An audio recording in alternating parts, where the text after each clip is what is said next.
तर छत्रपती शिवाजी महाराजांचा प्रतापगड बांधण्यामागचं मूळ कारण म्हणजे जेव्हा छत्रपती शिवाजी महाराजांनी जावळी ताब्यात घेतली तेव्हा त्यांच्या लक्षात आलं की जेवढा पण घाटवाटा किंवा व्यापारी मार्ग आहेत ते सगळे जावळीतून जातात.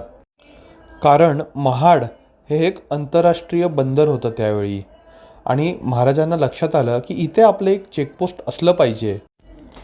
तर असा चेकपोस्ट किंवा गड बांधल्यामुळे जो सगळा रेव्हेन्यू आदिलशाहीला जात असे तो आपल्याला मिळून जाईल. म्हणून 1656मध्ये महाराजांनी अर्जोजी यादव यांना मोरोपंत पिंगळेंच्या सुपरविजनच्या खाली हा गड बांधण्याचा आदेश दिला.